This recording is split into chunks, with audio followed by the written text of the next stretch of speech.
خەزای پێنجوێن لە باشووری کوردستان یەکێکە لەو شارۆچکانەی بەشێک لە دانیشتوانە ڕەسەنەکەی لەوێ نەماون و لە ئیسرائیل دەژین.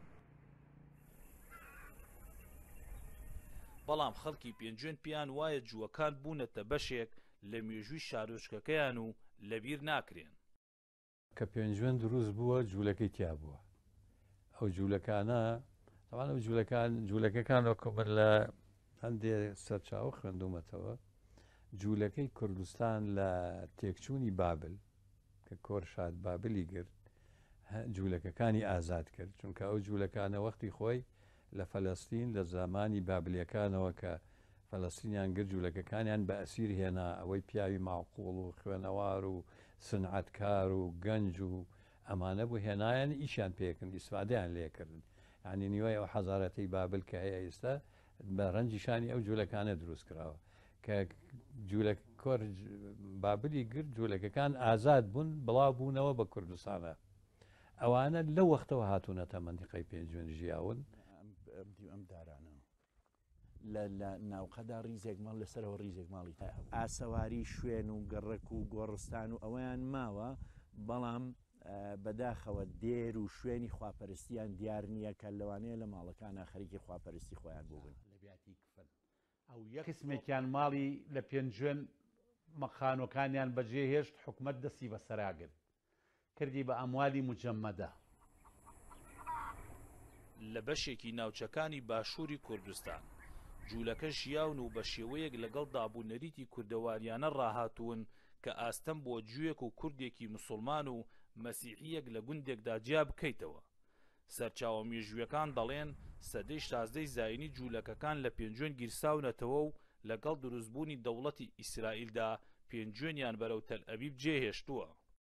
بە زۆری توێژێکی سەرەکیان کە تا ڕادەیەک دەوڵەمەندەکانیان بوون و توێژێکی تریان کە پیشەوەر بوون، خەریکی خەیاتی و خەریکی جوڵایی بوون و ڕەنگکردنی پێستە و مو ئەوانەی کە بەکاریان هێناوە بۆ جاجم و ئەو پێویستیانی ئەو کاتە دروستیان کردووە، ئەمە پیشەوەرەکانیان بوون و ژمارەیەکی کەمیشیان کرێکار بوون. وەختێک کە ئەوان ڕۆشتن جوولەکەکان بەعزێکیان زۆر دەوڵەمەند بوو بە ڕەحابی سەدر و حەزیانە کرد بچنەوە بۆ ئیسرائیل.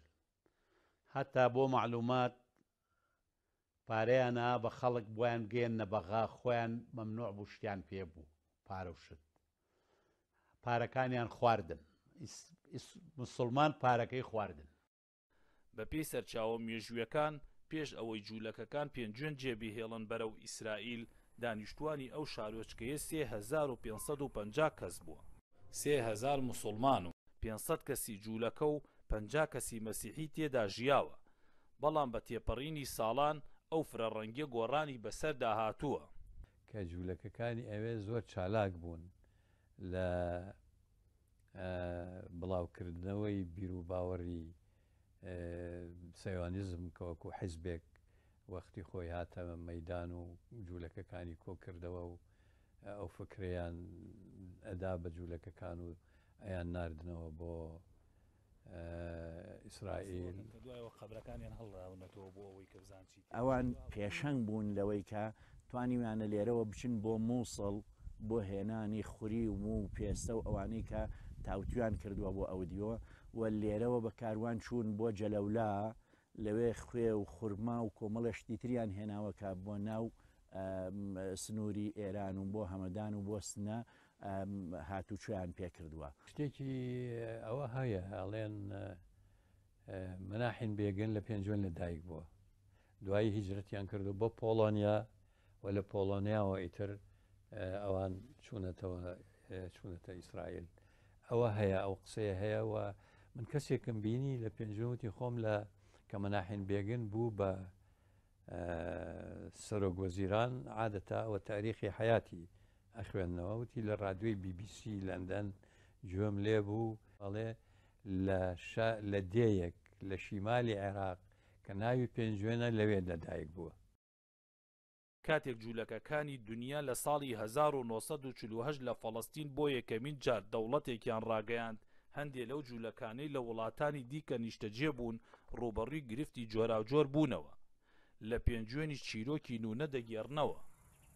بەڕاستی خەڵک تۆزی عەزیتی ئەدان بە تایبەتی گەنجەکانیان تەحریزە کرد هەندێ کەس بە ناوی دینەوە کە ئەمانە غەیرە دینن هانیانەدان دژی جوولەکەکان. کێشەیەک دروست دەبێت لە پێنجوێنی شاب بۆ یەکێک لە بنەماڵەکانی جوولەکە کە یەکێکیان ناوی نونەیە ئەی کوژن بەداخەوە تەرمەکەشی ئەسووتێنرێت دواتر.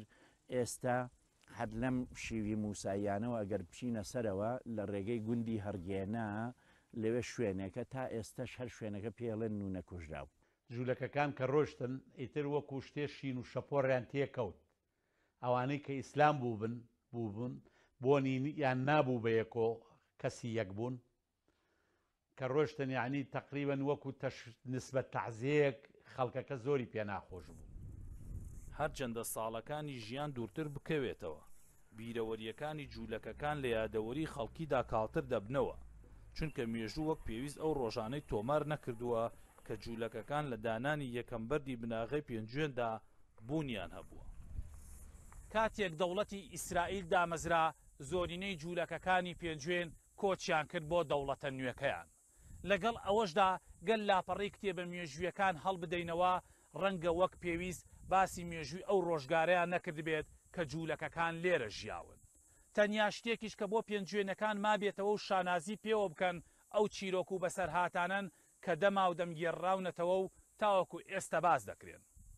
جەمال ئەحمەد جەمیل، ڕوودا و قەزای پێنجوێن.